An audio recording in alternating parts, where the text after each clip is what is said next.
Assalamualaikum warahmatullahi wabarakatuh. Selamat datang di channel saya Irsyad Alfaru. Di channel ini kita akan membahas segala macam hal yang mungkin sedang ramai akhir-akhir ini. Kita mungkin akan membahas tentang politik, kita mungkin akan membahas tentang hukum-hukum Islam, kita juga mungkin akan membahas terkait tentang teknologi, ekonomi, dan sebagainya.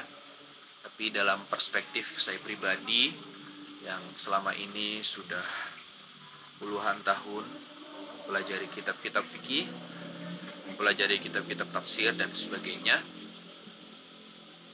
minimal channel ini akan memberikan banyak wacana atau perspektif minimal dari saya terkait beberapa fenomena atau kejadian yang akhir-akhir ini sedang marak terjadi.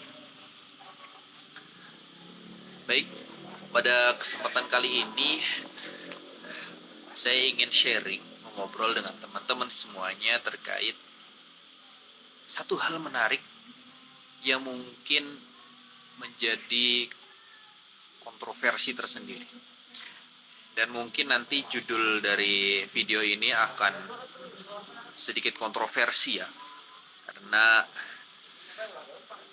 inilah yang saya alami, yang saya pikirkan selama ini tentang satu tema, yaitu hal-hal mistis.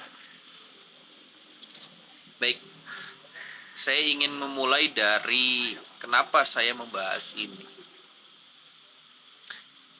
Jadi hal ini bermula dari video viral yang dibuat oleh Mas Ferry ya, Mas Ferry Irwandi, itu tentang tantangan atau katakanlah semacam tantangan terbuka seperti itu ya, kepada dukun-dukun santet. Barang siapa yang bisa menyantet dia sampai dia itu muntah paku atau sampai benar-benar sampai mati gara-gara santet, atau itu ada api yang datang atau perutnya membengkak dan sebagainya, maka dia akan memberikan alpart yang dipakai sama dia atau alpart yang baru. Katanya dukunnya akan datang jam 12 ke atas, tapi setelah ditunggu-tunggu live di YouTube Mas Ferry itu, akhirnya dukun santet itu tidak datang dan sampai sekarang dia tetap hidup, artinya tidak terjadi. Baik, atas dasar itulah kemudian saya ingin membuat video ini. Kita lanjut ke pemahaman saya dan pemikiran saya selama ini ya terkait hal-hal mistis. Teman-teman semuanya, saya ingin memberikan satu statement yang mungkin agak kontroversi, bahwa saya itu hampir tidak percaya dengan adanya setan. Hampir lah ya. Setan di sini maksudnya adalah misalkan genderuwo, kuntilanak, pocong gitu ya. Itu saya hampir tidak percaya. Dan ketidakpercayaan saya tentang itu sama juga ketika saya tidak percaya dengan hal-hal mistis seperti santet, kemudian ada bola api menyerang dan sebagainya, sehingga perutnya membengkak, ada pakunya dan sebagainya. Saya hampir ke titik saya tidak percaya itu semua. Kenapa? Satu,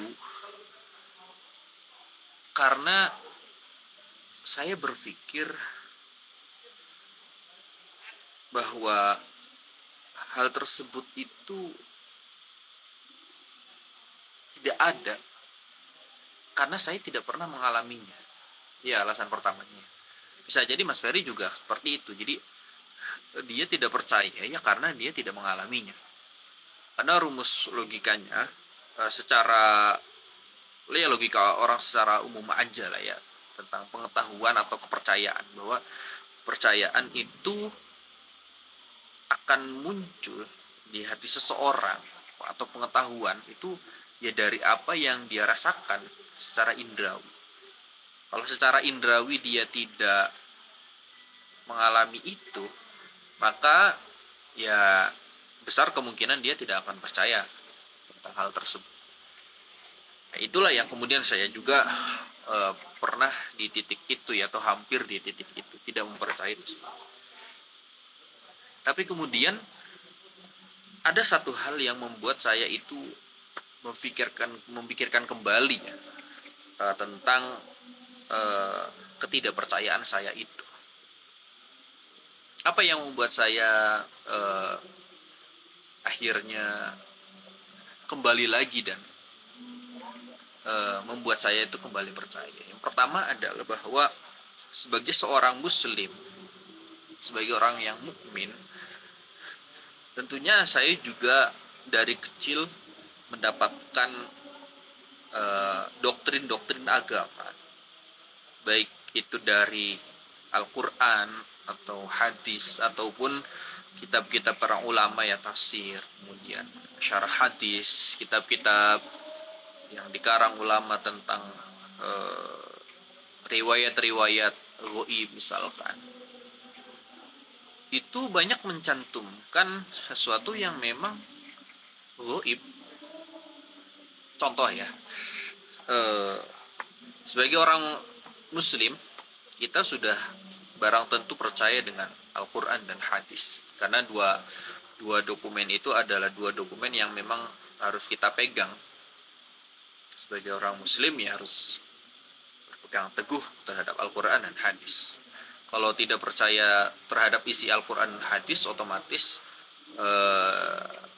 dia keimanannya dipertanyakan, kan seperti itu. Di dalam Al-Quran sudah jelas-jelas banyak tercantum lafaz-lafaz yang ghaib, seperti asyayatin, asyaiton, al-jin, kemudian malaikah. Ya. Term atau lafaz asyayatin atau asyaiton dalam Al-Quran ini sudah barang tentu ya harus diimani oleh orang-orang Islam, karena yaitu dinas dalam Al-Quran. Tidak mungkin sesuatu dinas di dalam Al-Quran yang sesuatunya itu adalah sesuatu yang tidak ada, dalam arti tidak real, tidak wujud. Itu kan sesuatu hal yang katakanlah yang tidak mungkin terjadi lah. Tidak mungkin kita mengatakan bahwa Tuhan mencantumkan sesuatu yang sesuatunya itu tidak ada, kan tidak mungkin. Jadi kita harus iman bahwa kita dipaksa harus iman bahwa asyaiton, asyayatin, al-jin itu ada. Dan memang ada, kita harus mempercayai itu. Adapun kemudian asyaiton, asyayatin itu wujudnya apa? Nah, ini baru kemudian jadi masalah. Apakah asyaiton itu kuntilanak? Apakah asyaiton itu genderuwo? Apakah asyaiton itu tuyul dan sebagainya? Itu yang kemudian jadi pertanyaan. Nah, itulah yang kemudian saya menjadi tidak percaya terhadap setan-setan ya genderuwo, pocong dan sebagainya itu, karena tidak ada satupun bukti, baik buktinya itu bukti teks atau bukti konteks ya, bukti teks atau bukti real di kenyataan bahwa syaitan itu adalah kuntilanak. Nggak ada satu tafsir pun, tidak ada yang mengatakan seperti itu, bahwa termasuk bagian dari syaitan itu adalah tuyul, termasuk bagian dari syaitan itu adalah pocong misalkan. Tidak ada satupun tafsir teks-teks yang mengatakan ulama seperti itu. Begitu juga ketika kita melihat real di masyarakat, bahwa apa yang kita yakini setan di Indonesia bisa jadi tidak terjadi atau tidak ada di negara yang lain. Di Eropa misalkan setannya wujudnya seperti falak, vampir, dan sebagainya, yang itu keren-keren gitu ya, artinya jas, ada jubahnya, taringnya panjang dan sebagainya. Kenapa tidak ada vampir di Indonesia, kan gitu? Harusnya kan kalau memang komunitas setan jin genderuwo itu ada, harusnya kan vampir bisa mampir kali ya ke Indonesia kan. Saya juga kurang tahu. Dan apakah pocong itu ada di Eropa? Harusnya kalau pocong itu real ada kan, bisa jadi di Eropa pernah muncul gitu, atau pernah orang melihat pocong tuyul di sana. Saya nggak tahu juga ya apakah di Eropa itu pernah ada tuyul nyuri uang misalkan gitu ya, saya juga nggak tahu. Atau babi ngepet di Jerman gitu, saya juga nggak tahu. eh Kuntilanak sedang di pohon di Perancis misalkan gitu, juga lucu juga kayaknya ya. Apa kuntilanaknya itu jadi bule gitu. Saya juga, jadi saya kemudian berada di satu titik di mana asyaiton itu bukan itu semua, bukan. Saya iman, saya percaya sama adanya syaiton, tapi bukan itu sih. eh, di literatur hadis misalkan ya, bahwa Nabi pernah bertemu dengan iblis ketika peristiwa Isra Mi'raj ya, mungkin lebih tepatnya ketika peristiwa Isra ya, dari Masjidil Haram ke Masjidil Aqsa. Dalam beberapa riwayat di beberapa kitab kan Nabi pernah bertemu dengan Ifrit, bertemu dengan sosok goib ya, yang memang tujuannya itu adalah untuk menghasut atau menjerumuskan manusia. Kemudian Nabi mengajarkan ya kepada umatnya dalam hal ini ketika bertemu dengan iblis atau ifrit dengan membaca lafaz-lafaz tertentu yang mungkin terdapat di kitab riwayat-riwayat tersebut. Nabi juga mengajarkan surat Al-Falaq dan An-Nas untuk berlindung diri dari segala hal yang hoib. Itu literatur hadis seperti itu kan membuktikan bahwa memang sosok hoib itu ada dan memang diturunkan untuk menjerumuskan manusia. Dan literatur seperti ini juga terdapat di literatur-literatur yang di luar Islam. Contohnya literatur-literatur Yahudi Nasrani misalkan, yang mencantumkan iblis yang menggoda Adam dan Eva. Kalau di Islam Adam dan Hawa untuk keluar dari surga seperti itu, dan itu juga ada di literatur di luar Islam. Itu membuktikan bahwa mereka eksis di alam ini. Tapi wujudnya seperti apa, nah itu yang kita nggak tahu. Jadi sosok syaiton, sosok jin yang di nas di dalam Al-Quran dan hadis itu adalah sosok yang memang ada, tapi kita tidak pernah tahu wujudnya seperti apa. Dan memang dia ada itu untuk menjerumuskan kita. Jadi kalau ada orang yang ngomong, wah ini manusia ini atau orang ini gitu ya, si A itu terjerumus setan. Artinya dia melakukan kejelekan, dia melakukan maksiat gitu ya. Oh berarti dia sudah dijerumuskan oleh setan. Saya percaya akan hal itu, bahwa memang tugas tupoksinya syaiton itu ya seperti itu. Makanya kan di surat An-Nas dikatakan bahwa alladzi yuwaswisu fi sudurin nas, bahwa ada sosok yang bisa membuat hati manusia itu menjadi was-was, menjadi keimanannya goyah. Itu ya salah satunya dari jin setan. Tapi sekali lagi bukan tuyul, bukan babi ngepet, bukan pocong, bukan genderuwo, bukan vampir, dan bukan palak. Bukan itu. Seperti apa ya? Allah alam, ada yang tahu. Saya juga nggak tahu dan saya nggak percaya itu. Tapi ada, mereka bisa jadi syaiton itu adalah bisikan-bisikan manusia ya untuk melakukan kejelekan, yaitu itu syaiton, itu adalah syaiton.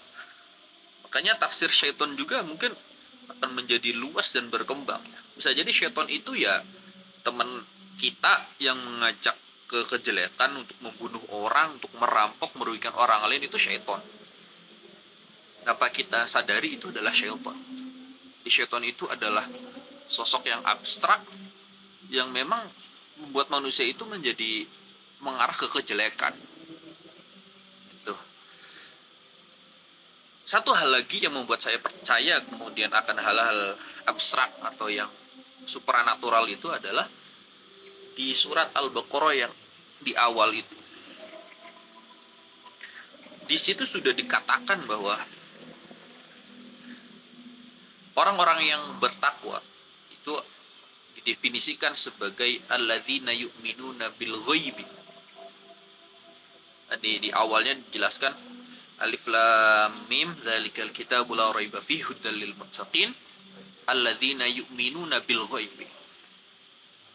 Bahwa Al-Qur'an itu adalah sebuah petunjuk untuk orang-orang yang bertakwa, dan ciri-ciri orang yang bertakwa itu adalah yu'minuna bil ghaib, iman kepada hal-hal yang gaib.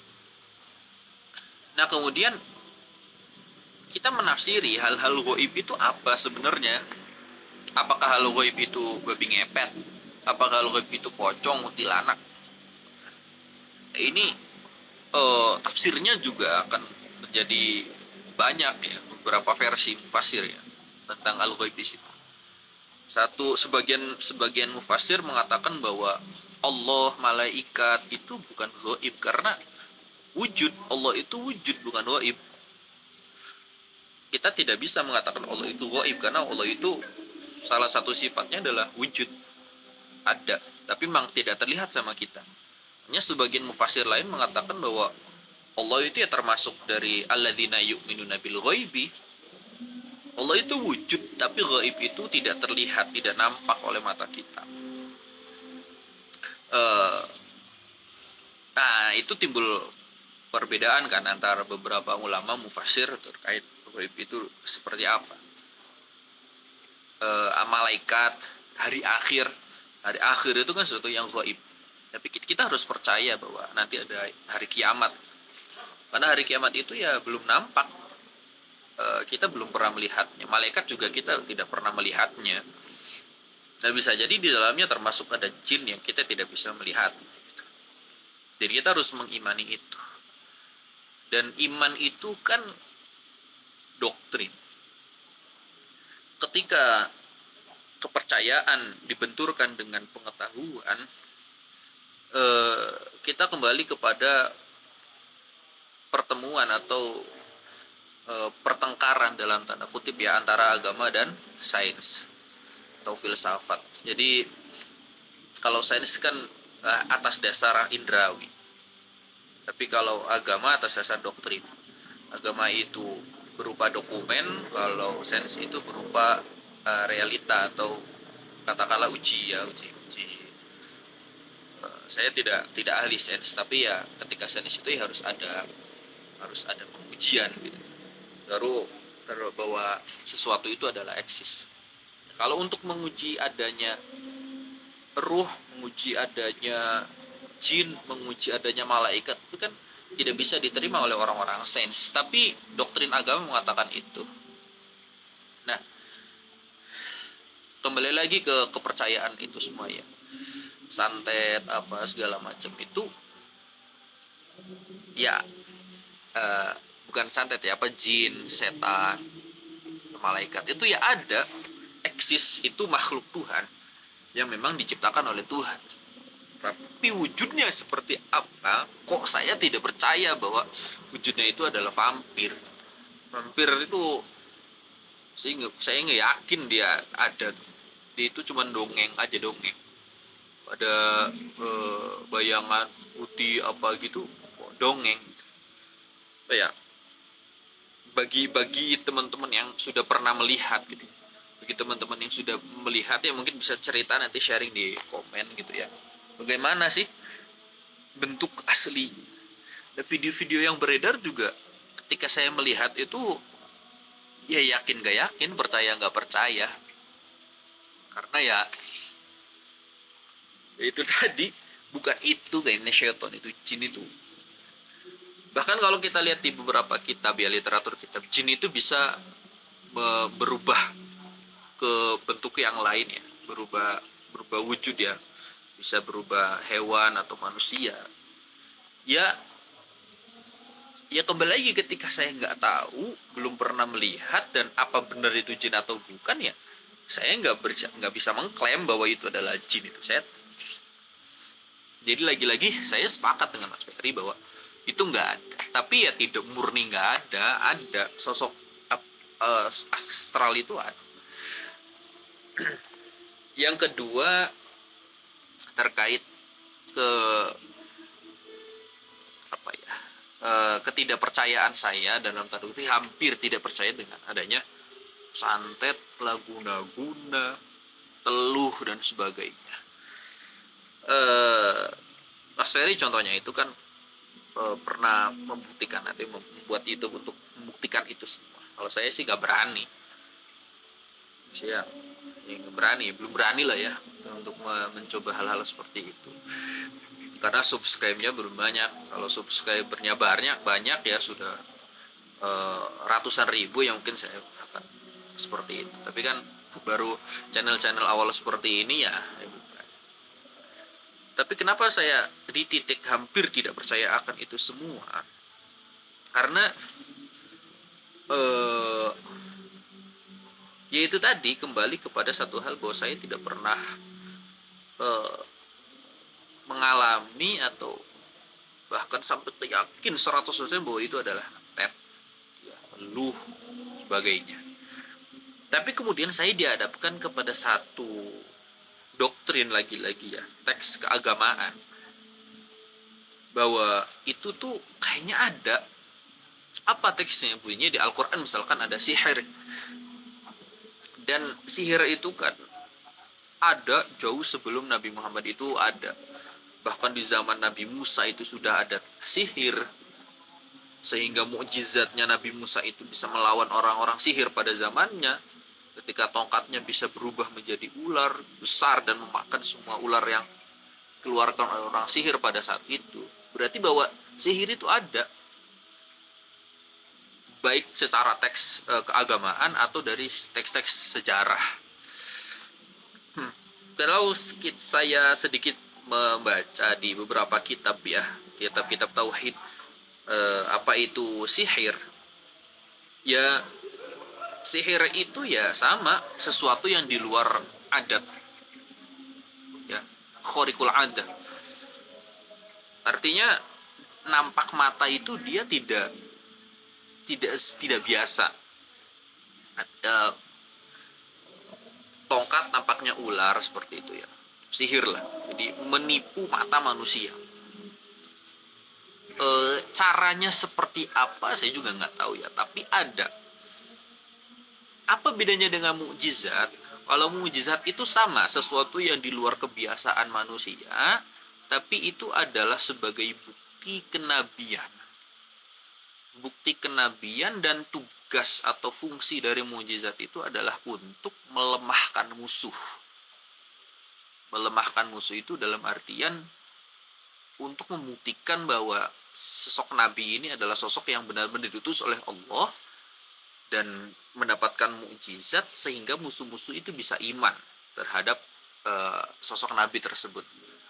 Contohnya misalkan kita ambil yang mukjizat yang sampai sekarang kita rasakan, Al-Quran. Mukjizat Al-Quran diturunkan kepada Nabi Muhammad dalam rangka untuk melawan, ya, mengcounter orang-orang pada zaman itu yang ahli syair. Ya. Jadi sudah banyak syair-syair jahiliyah yang muncul saat itu yang dikumandangkan di acara-acara di pasar-pasar. Banyaklah buku-buku atau goresan-goresan manuskrip yang di situ terdapat teks-teks syair zaman jahiliyah yang indah-indah lah, karena syair itu pada zaman itu dikeluarkan atau dibuat oleh orang-orang yang memang sudah ahli bahasa, bukan orang sembarangan. Al-Quran datang untuk salah satu tugasnya adalah untuk menantang ya teks-teks syair itu. Namanya mukjizah. Mukjiz itu melemahkan. Jadi tidak ada satupun teks Arab ya yang bagus dan seindah Quran seperti itu. Ini mujizat. Artinya tidak bisa dilawan tuh kalau mujizat. Bukan keluar dari sosok nabi, tapi memang murni dari Allah. Tidak dipelajari. Kalau mujizat tidak dipelajari. Tidak ada perantaraannya, turun begitu saja, ada begitu saja. Karena sebagai pembuktian sebagai nabi, dan nabi tidak pernah belajar. Nabi itu kan, Nabi Muhammad itu ummi. Ummi itu dalam beberapa pendapat bukan orang yang tidak bisa membaca dan menulis, tapi tidak pernah membaca literatur buku manapun, tidak pernah sekolah lah, tidak pernah belajar.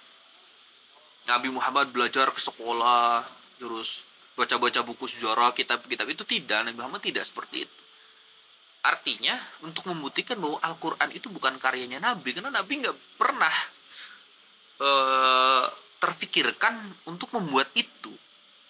Baca literatur saja Nabi nggak pernah. Itu namanya ummi. Nah itu kemudian Al-Quran itu adalah mukjizat karena keluar bukan dihasilkan dari usaha. Tapi sihir itu meskipun di luar kebiasaan, dia ada usahanya, ada perantaranya, ada caranya, bisa dipelajari dan bisa dilawan. Apa buktinya ya? Nabi Musa itu, Nabi Musa melawan Nabi Musir, tukang sihir pada saat itu. Artinya bahwa sihir itu bisa dilawan, ada penangkalnya.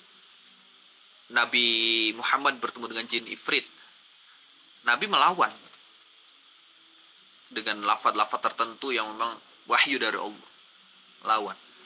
Jadi sihir itu bisa dilawan.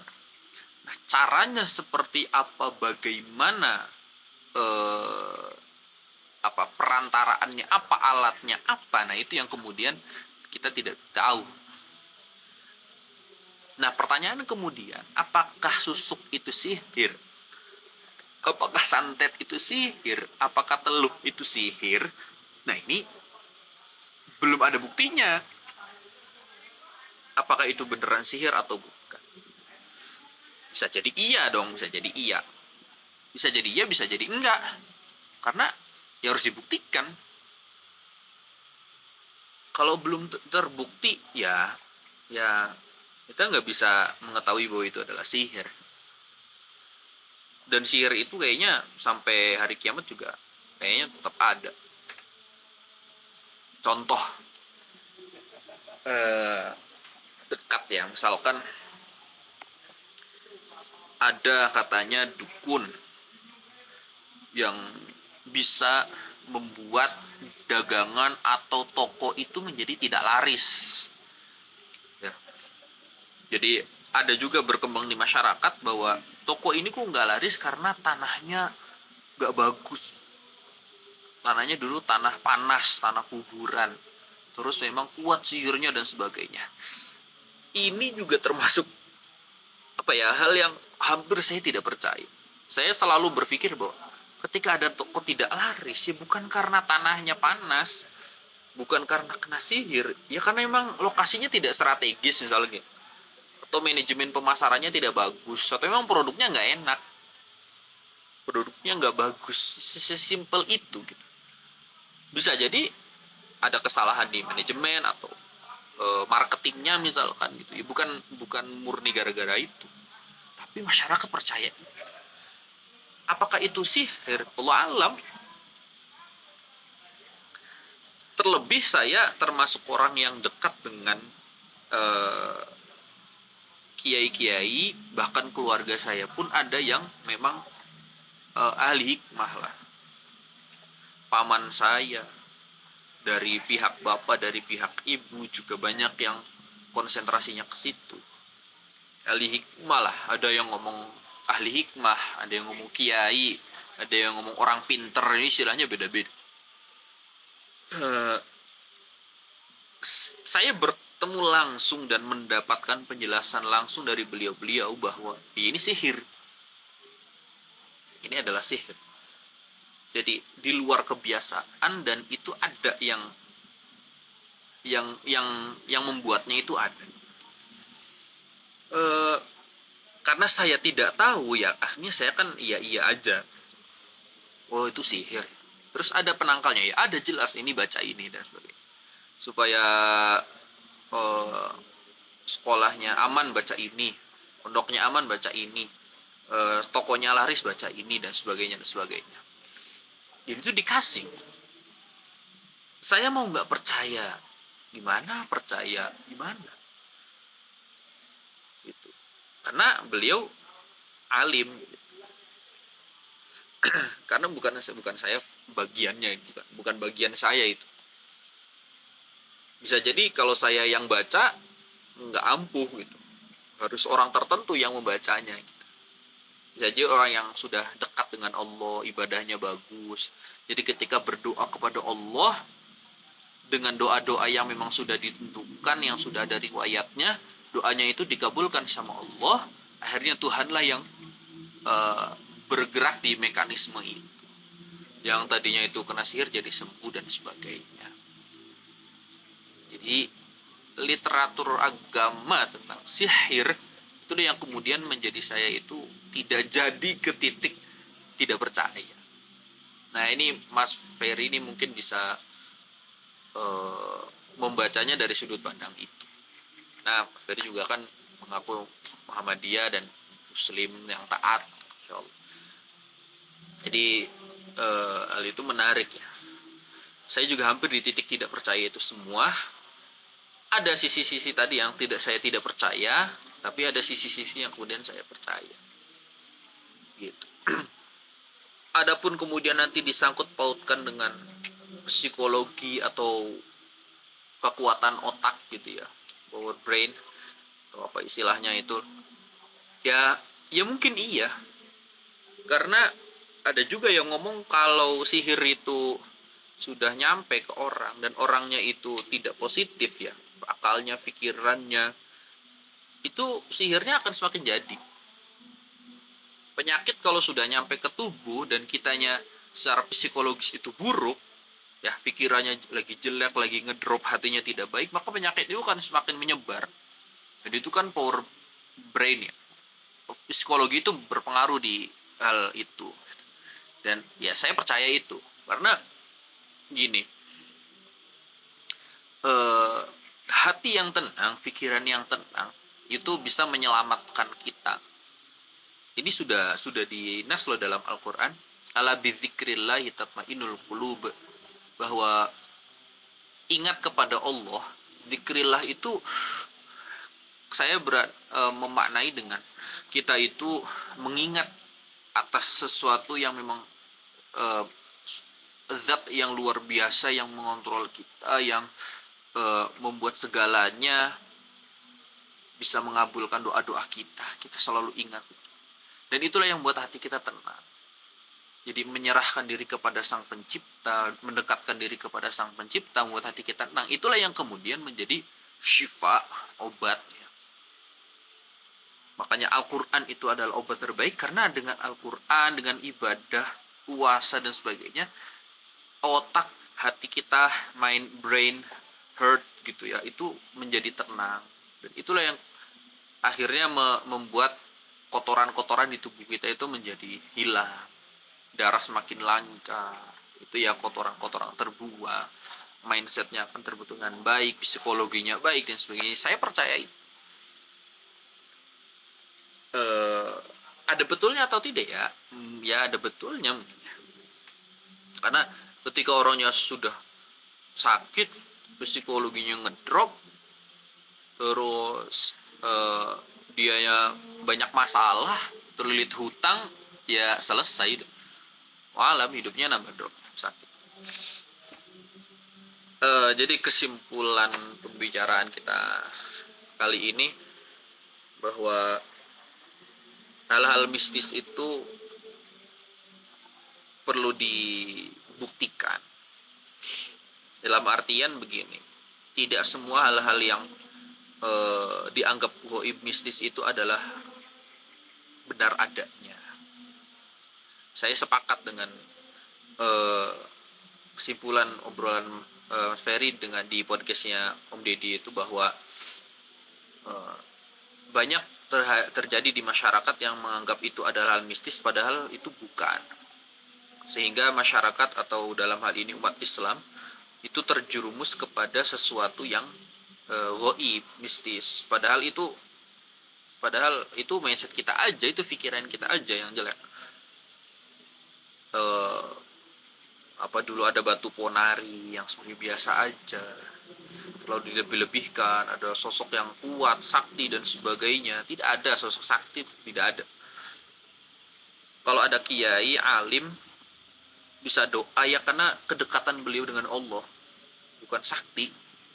Kiai alim, kiai bisa berdoa atas kesembuhan orang, itu bukan orang sakti, itu karena emang doanya dikabul saja sama Allah gitu. Tidak semua orang loh doanya dikabul sama Allah itu. Bisa jadi hatinya tidak bersih, dia ibadahnya kurang ikhlas, akhirnya doanya tidak dikabul sama Allah. Kiai itu doanya dikabul sama Allah, nah ibadahnya bagus, dia punya guru yang bagus, akhirnya doanya dikabulin sama Allah. Jadi itu bukan orang sakti. Pinter, orang pintar, pintar apa dulu? Orang-orang menamai orang pintar. Bagi saya pintar itu ya dia menguasai satu ilmu, itu pintar namanya. Bisa ilmu fikih, itu orang alim, itu pintar. Pintar, tapi kenapa identiknya orang pintar itu kemudian orang yang bisa seperti itu? Tidak ada orang sakti, nggak ada, semuanya bakal mati. Kalau sakit ya sakit, semuanya bakal uh, sesuai dengan sunatullah dan sebagainya. Jadi tidak semua hal-hal yang terjadi di masyarakat itu adalah hal-hal mistis. Bisa jadi itu adalah medis, bisa jadi itu adalah psikologi kita yang sedang buruk, bisa jadi itu adalah eh, apa ya, pikiran kita yang sedang ngeblank, sedang ngedrop, sehingga apa yang kita lihat itu adalah sesuatu yang kita anggap mistis, setan, padahal semuanya itu adalah bukan semuanya.